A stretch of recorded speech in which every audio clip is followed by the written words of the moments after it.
Hello दोस्तों, मेरा नाम है यश। स्वागत है आपका मेरे चैनल द ट्रेलर में। आज मैं आपको एक ऐसे कैदी की कहानी सुनाने जा रहा हूं जो एक बेहतरीन कार सेल्समैन होने के साथ साथ एयरफोर्स का एक हाई रैंकिंग ऑफिसर भी था, जिसने एंटी टेररिस्ट डिपार्टमेंट में स्पेशल ट्रेनिंग भी ली थी। हालांकि इसने कई बार जेल से भागने की कोशिश भी की, मगर जो आखिरी बार इसने जेल से भागने का तरीका अपनाया वो इतना अनोखा और अजीबोगरीब था कि जेल के गार्ड से लेकर जेलर को इसकी भनक तक नहीं लगी।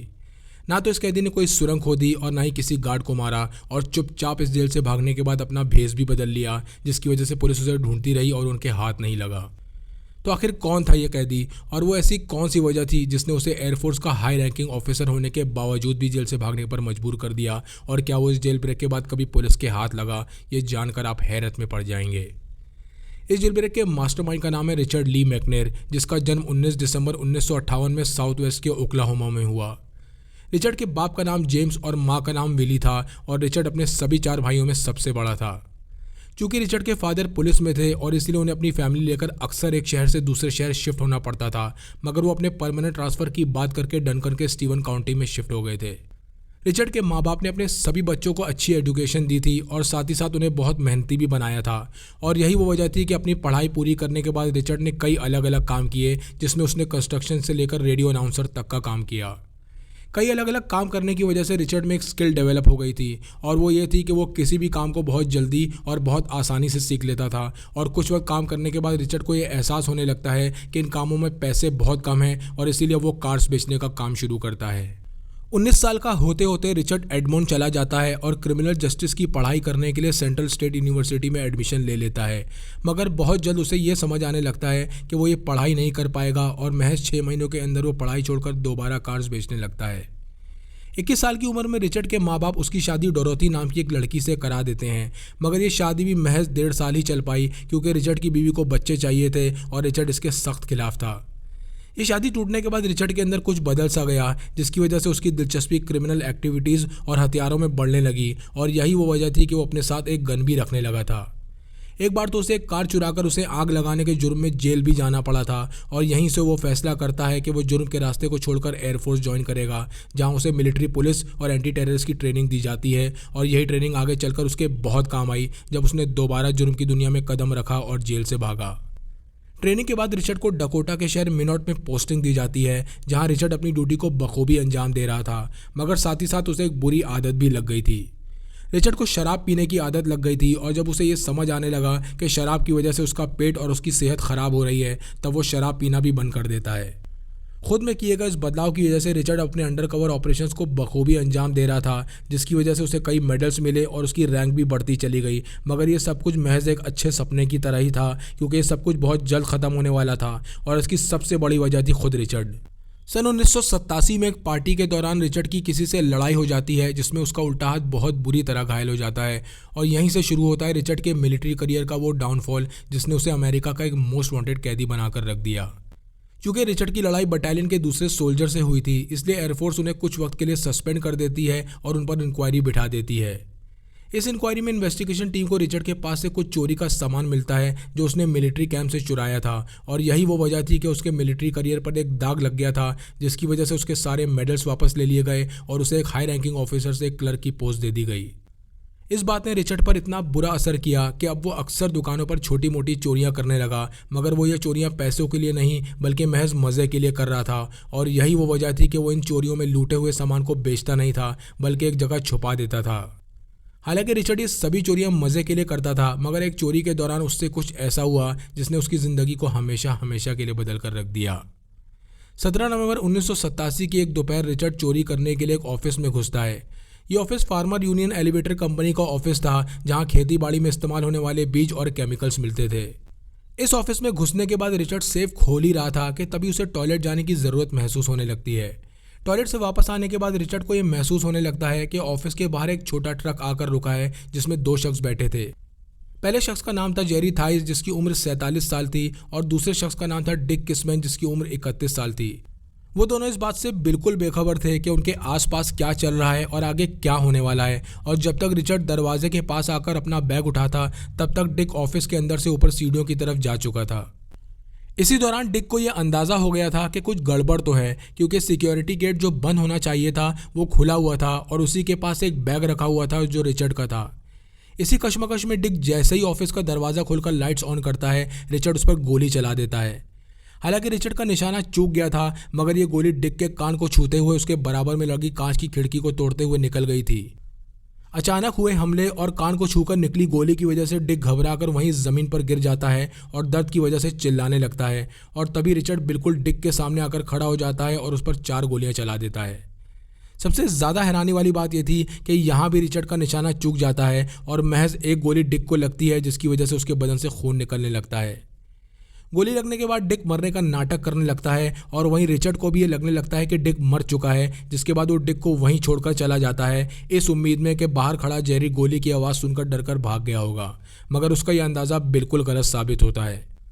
रिचर्ड जैसे ही ऑफिस से बाहर निकलता है, जेरी इस हादसे की खबर 911 पर पुलिस को दे देता है, मगर इसी दौरान कुछ ऐसा हुआ जिसकी वजह से जेरी को अपनी जान से हाथ धोना पड़ा। जेरी अभी पुलिस से बात कर ही रहा था कि तभी उसे गोलियां चलने की आवाज़ सुनाई देती है, और वो जैसे ही पलट कर देखता है तो उसे 15 फीट की दूरी पर रिचर्ड अपने ट्रक में बैठा दिखाई देता है, जो जेरी पर गोलियां चला रहा था। जेरी इससे पहले कुछ समझ पाता, एक गोली आकर सीधे उसके सीने में लग जाती है और उसकी मौके पर ही मौत हो जाती है। इस हादसे के बाद देर रात रिचर्ड अपनी गर्लफ्रेंड के घर पहुंचता है, और सबसे ज़्यादा चौंकाने वाली बात यह थी कि उसकी गर्लफ्रेंड उसी हॉस्पिटल में नर्स थी जहां डिक को गोली लगने के बाद एडमिट कराया गया था। अब पुलिस फौरन उस आदमी की तलाश में जुट जाती है जिसने शूट आउट को अंजाम दिया था, और साथ ही साथ पुलिस को ये भी लगने लगता है कि ये वही शख्स है जो पिछले कुछ महीनों से अलग अलग जगहों में घुसकर चोरियों को अंजाम दे रहा है। पुलिस को इस तलाश में अब 3 महीने बीत चुके थे, मगर अब भी रिचर्ड उनके हाथ नहीं लगा था, और तभी पुलिस के हाथ वो जगह लग जाती है जहाँ रिचर्ड अपना सारा चोरी का सामान रखता था। हालांकि रिचर्ड ने एक सुनसान इलाके में एक जगह रेंट पर ले रखी थी जहां वो अपना सारा चोरी का सामान छुपाता था, मगर वो इस बात से बिल्कुल बेखबर था कि यही जगह एक दिन उसके पकड़े जाने की वजह बनेगी। क्योंकि पुलिस को इस जगह से एयरफोर्स बेस से चोरी हुआ सामान मिलता है, और साथ ही साथ रिचर्ड की एक फ़ोटो भी पुलिस के हाथ लग जाती है, जिसकी बिना पर 16 फरवरी 1988 को पुलिस उसे पहली बार गिरफ्तार कर लेती है। पुलिस ये नहीं चाहती थी कि रिचर्ड को ये पता चले कि वो लोग उसे गिरफ्तार करने वाले हैं, इसलिए वो उसे यह कहकर पुलिस स्टेशन बुलाते हैं कि उन्हें एक अंडरकवर ऑपरेशन में उसकी ज़रूरत है। और जब सवाल जवाब के दौरान पुलिस को यह यकीन हो जाता है कि रिचर्ड को छुपा रहा है, तब वो उसे गिरफ्तार कर लेते हैं और उसके हाथ में हथकड़ियाँ डालकर उसे वहीं अकेला छोड़ देते हैं। पुलिस वालों के वहां से जाने के बाद पूरे पुलिस स्टेशन में महज 2 ऑफिसर ही बचते हैं जो अपनी अपनी सीट पर आराम कर रहे थे, और इसी मौके का फ़ायदा उठाकर रिचर्ड अपनी जेब से लिप बाम निकालता है और उसे ग्रीस की तरह इस्तेमाल करके हथकड़ी में फंसे अपने हाथ को बाहर निकाल लेता है। पुलिस स्टेशन से भागते वक्त वो वहाँ टंगी पुलिस की जैकेट्स में से एक जैकेट भी उठा लेता है, जहाँ रिचर्ड की किस्मत उसका साथ देती है और उसे उस जैकेट में कार की चाबी मिलती है। कार की चाबी हाथ लगते ही वो सीधे पुलिस स्टेशन की पार्किंग की तरफ भागता है, जहां वो चाबी तीसरी गाड़ी में लग जाती है और वो उस कार को लेकर वहां से फरार हो जाता है। वो अभी कार को लेकर थोड़ी दूर ही निकला था कि तभी पेट्रोल खत्म होने की वजह से ये कार बंद हो जाती है, और रिचर्ड उस कार से उतरकर सीधे एक बिल्डिंग की तरफ भागता है जहाँ पेट्रोलिंग कर रहे पुलिस ऑफिसर की नज़र उस पर पड़ जाती है। रिचर्ड को भागता देख पुलिस ऑफिसर फौरन उसके पीछे लग जाता है, और पुलिस से बचने के लिए रिचर्ड उस बिल्डिंग की दूसरी मंजिल की एक खिड़की से कूद जाता है। रिचर्ड वहां से इसलिए कूदा क्योंकि उस बिल्डिंग के पास एक पेड़ था, और रिचर्ड को लगा कि वो कूदने के बाद इस पेड़ को पकड़ लेगा, मगर इस बार किस्मत ने उसका साथ नहीं दिया और वो सीधे ज़मीन पर गिर गया, जिसके बाद पुलिस ने उसे गिरफ्तार कर लिया। ऊपर से कूदने की वजह से रिचर्ड को कई चोटें आई थी, जिसके बाद उसे एक हॉस्पिटल में एडमिट करा दिया जाता है, और हॉस्पिटल से निकलने के बाद उसे वर्ड काउंटी जेल भेज दिया जाता है। जेल जाने के कुछ महीनों बाद कोर्ट में रिचर्ड की सुनवाई शुरू होती है, जहां उसे जेरी थाइस के मर्डर, डिक किसमैन के अटेम्प्टेड मर्डर और कई चोरियों के लिए 35 साल की सज़ा सुनाई जाती है। 22 जुलाई 1988 की सुबह रिचर्ड को नॉर्थ डकोटा की स्टेट पेनिटेंशियरी जेल भेज दिया जाता है, जहां पर उसे अपनी सज़ा काटनी थी। जेल पहुंचने के फ़ौरन बाद उसे बाकी कैदियों से अलग कर दिया जाता है और उसे एक अलग सेल में रखा जाता है, क्योंकि जेल अथॉरिटीज़ का मानना था कि वो जेल से भागने की कोशिश कर सकता है और किसी कैदी को मार भी सकता है। क्योंकि रिचर्ड ने एक पुलिस वाले का मर्डर किया था और पुलिस स्टेशन से भागा भी था, इसलिए जेल के बाकी कैदी से लेकर गार्ड्स भी उसकी बहुत इज्जत करते थे, जिसकी वजह से उसने जेल में अपनी एक अच्छी खासी जगह बना ली थी। रिचर्ड ने जेल में रहते हुए न्यूज़पेपर के लिए जेल के बारे में आर्टिकल्स भी लिखना शुरू किए, जिसकी वजह से पूरी जेल में उसकी एक अच्छी इमेज बनती चली गई। ऐसा लग रहा था मानो रिचर्ड अब एक सही रास्ते की तरफ बढ़ रहा है और वो सभी गलत कामों को छोड़कर अपनी ज़िंदगी को एक नया मोड़ देने वाला है, मगर हर कोई इस बात से बिल्कुल बेखबर था कि रिचर्ड पूरे अमेरिका की एक बेहतरीन जेल ब्रेक को अंजाम देने वाला है। रिचर्ड को ये बात बहुत अच्छी तरह समझ आ गई थी कि जैसे दूसरे कैदी पैरोल पर जल्दी बाहर निकल सकते थे, उसके केस में जल्दी पैरोल पर निकलना मुमकिन नहीं था और इसमें कई साल लगने वाले थे क्योंकि उसने एक पुलिस वाले का मर्डर किया था और तभी वो फैसला कर लेता है कि वो इस जेल से भाग जाएगा। अब रिचर्ड अपने भागने की प्लानिंग शुरू कर देता है और वो इस प्लानिंग में एक और कैदी को शामिल कर लेता है जिसका नाम था रैंडल हाइश। रैंडल इस जेल में उम्र कैद की सज़ा काट रहा था और रिचर्ड और रैंडल की मुलाकात उस जेल की वर्कशॉप में हुई थी। इस वर्कशॉप में ये दोनों और दूसरे कैदियों के साथ काम करते थे जहां ये रोड साइंस, फर्नीचर और डस्टबिन बनाने का काम करते थे। वो दोनों ये बात बहुत अच्छी तरह जानते थे कि पूरी जेल में एक बहुत बड़ा एग्जॉस्ट पाइप है जो जेल के बाहर तक जाता है और ये उनके भागने के लिए एक परफेक्ट रास्ता है। उन दोनों में यह तय हुआ कि इस पूरी प्लानिंग के दौरान रैंडल जेल के गार्ड से लेकर हर चीज़ पर नज़र रखेगा और वहीं रिचर्ड इस एग्जॉस्ट पाइप के सिक्योरिटी हार्डवेयर को काटकर भागने का रास्ता बनाएगा। इस पाइप को काटने के लिए जो कटर उन्होंने मेंटेनेंस रूम से चुराया वो इतना पावरफुल नहीं था और तब उनमें यह तय होता है कि वो दोबारा प्लाज्मा कटर चुराएंगे और इस पाइप को काटेंगे। उनके प्लान के मुताबिक भागने का जो दिन तय हुआ था वो थी मंडे की सुबह, मगर इस जेल ब्रेक को अंजाम देने से पहले रिचर्ड से वो गलती हो गई जिसकी वजह से जेल ब्रेक की पूरी प्लानिंग चौपट हो गई। रिचर्ड और रैंडल ने इस जेल ब्रेक में एक और शख्स को शामिल कर लिया जिसकी वजह से उनके जेल से भागने की खबर पूरी जेल में फैल गई और वो पकड़े गए। जेल से भागने की कोशिश के जुर्म में रिचर्ड और रैंडल उन दोनों को अलग अलग सेल में डाल दिया गया और उनकी सज़ा भी बढ़ा दी गई, मगर ये सब कुछ होने के बाद भी रिचर्ड कमज़ोर नहीं पड़ा और उसकी जेल से भागने का इरादा और मजबूत होता चला गया। सेल में वक्त गुजारने के दौरान रिचर्ड दोबारा न्यूज़पेपर के लिए आर्टिकल्स लिखना शुरू करता है। ये आर्टिकल्स वो जेल की ज़िंदगी के बारे में लिखता था जहां उसे जेल की अलग अलग बिल्डिंग्स और अलग अलग हिस्सों की फ़ोटोज़ लेनी पड़ती थी और इसी दौरान जेल के अंदर एक नए एजुकेशन डिपार्टमेंट की बिल्डिंग का कंस्ट्रक्शन चल रहा था जिसकी फ़ोटोज़ लेने के लिए रिचर्ड वहां पहुंचता है और यहीं से जेल से दोबारा भागने का आइडिया उसके दिमाग में आता है।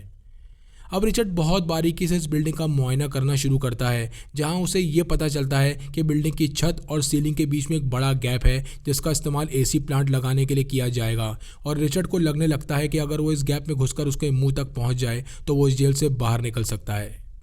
इस बार रिचर्ड और रैंडल ये फैसला करते हैं कि वो किसी तीसरे शख्स को अपने प्लान में शामिल नहीं करेंगे क्योंकि वो दोबारा अपनी गलती नहीं दोहराना चाहते थे। मगर जेल से भागने की एक रात पहले वो फिर से एक कैदी को अपने साथ शामिल कर लेते हैं जिसका नाम था रिक हॉलैंड। इस कैदी को प्लान में शामिल करने के पीछे की वजह ये थी कि वो मिलिट्री बैकग्राउंड से था और एक बार वो लोग जेल से बाहर निकल आए तो वो उनके बहुत काम आ सकता था।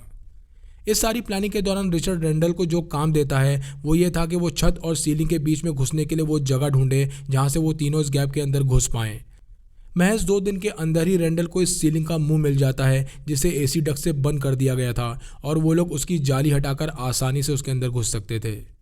इस नए एजुकेशन डिपार्टमेंट में एक एंटरटेनमेंट रूम भी बनाया गया था जहां एक टीवी और वीसीआर था और जहां कैदी बैठकर मूवीज़ देख सकते थे और यही वो रूम था जहां एसी डक का मुंह खुलता था जिसकी जाली हटाकर वो लोग सीलिंग के अंदर जा सकते थे। अब रैंडल के सामने सबसे बड़ा सवाल ये था कि जब सभी कैदी एक साथ बैठकर मूवी देखेंगे तो वो तीनों उनके सामने इस सीलिंग में कैसे घुसेंगे और इससे निपटने के लिए एक बेहतरीन आइडिया उसके दिमाग में आता है।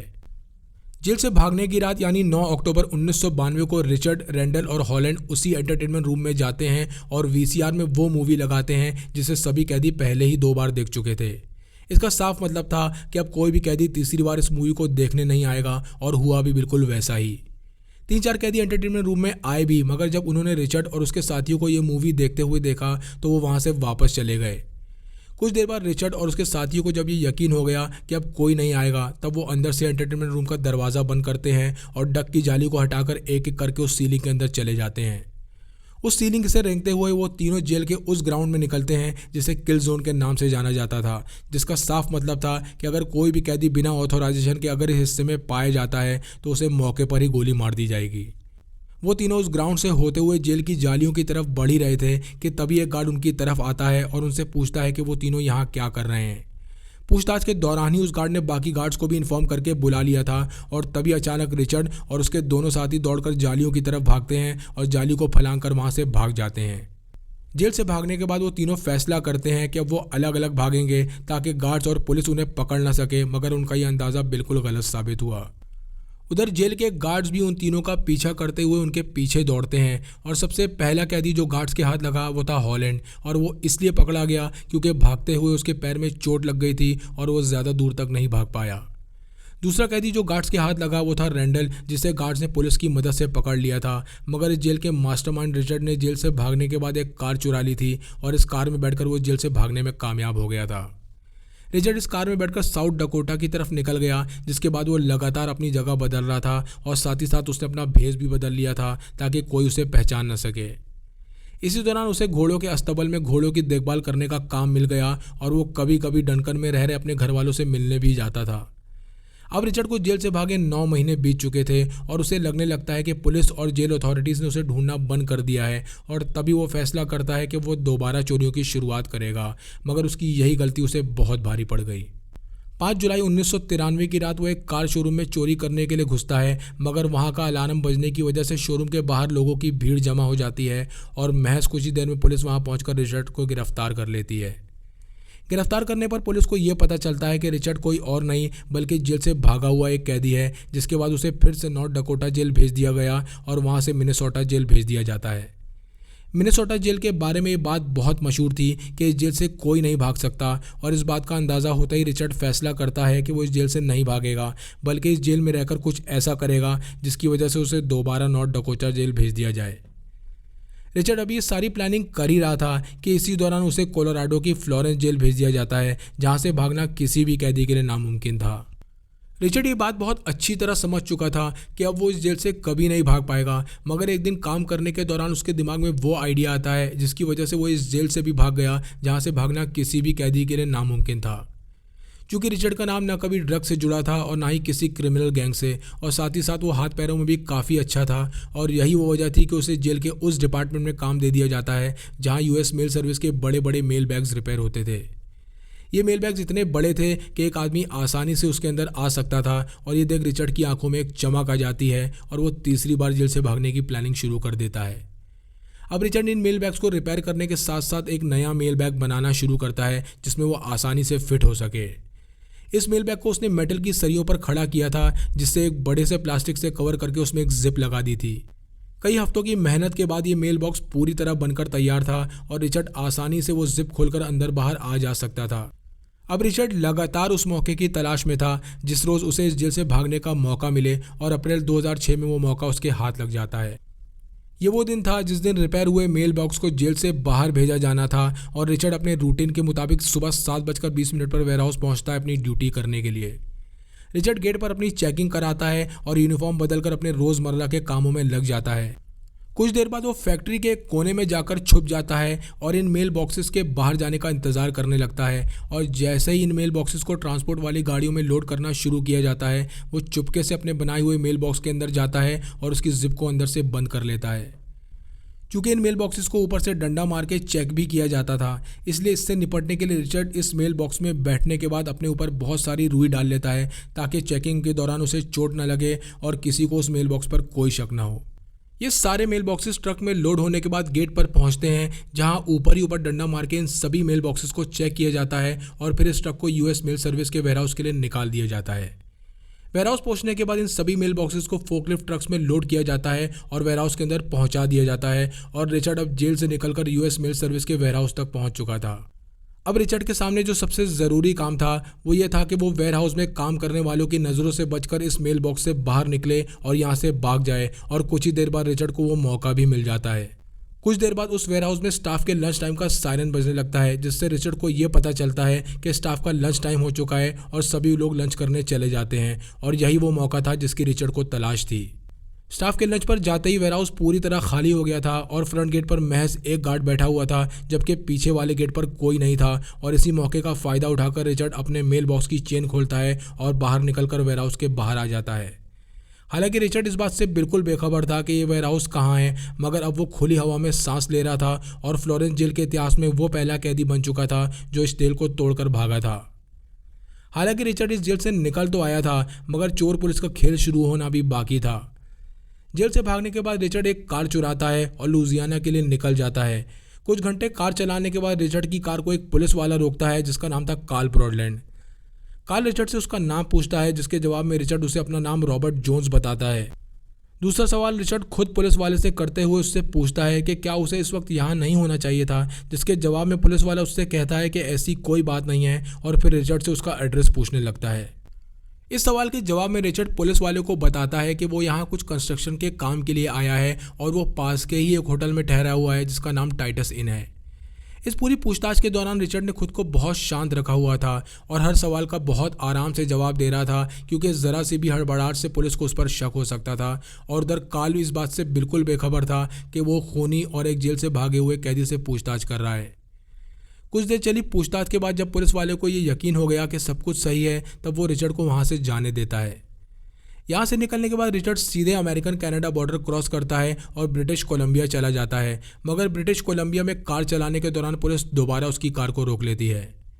इस बार पुलिस एक चोरी हुई कार की छानबीन करने की वजह से गाड़ियों को रोककर उनसे पूछताछ कर रही थी और इसी वजह से पुलिस रिचर्ड से भी सवाल करती है, जिसके जवाब वो बहुत शांति और आराम से देता है। इस बार भी पुलिस को ये भनक तक नहीं लगी कि जिस शख्स से वो सवाल जवाब कर रहे हैं वो जेल से भागा हुआ एक कैदी है और वो उसे जाने देते हैं। ब्रिटिश कोलंबिया में कुछ वक्त गुजारने के बाद वो अपने घर वालों से मिलने के लिए दोबारा अमेरिका आता है और फिर वापस कनाडा के शहर वैंकूवर चला जाता है। अब रिचर्ड को जेल से भागे कई महीने बीत चुके थे और सन 2007 आते आते पूरे अमेरिका से लेकर कनाडा तक हर जगह उसके वांटेड के पोस्टर लगे हुए थे और यही वो वजह थी कि अब उसके लिए पुलिस वालों से छुपना दिन ब दिन मुश्किल होता जा रहा था। रिचर्ड ये बात बहुत अच्छी तरह समझ चुका था कि अगर वो एक ही जगह रहेगा तो वो पकड़ा जाएगा और इसीलिए अब वो अलग अलग जगहों से कैश और कार चुराने लगा ताकि वो लगातार अपनी जगह बदलता रहे। लगातार हो रही कार चोरियों की वजह से पुलिस के पास कई कंप्लेंट्स आने लगी और यही वजह बनी रिचर्ड के पकड़े जाने की। 24 अक्टूबर सन 2007 की दोपहर एक पुलिस वाला अपनी बाइक पर पेट्रोलिंग कर रहा था कि तभी उसकी नज़र एक वाइट वैन पर पड़ती है।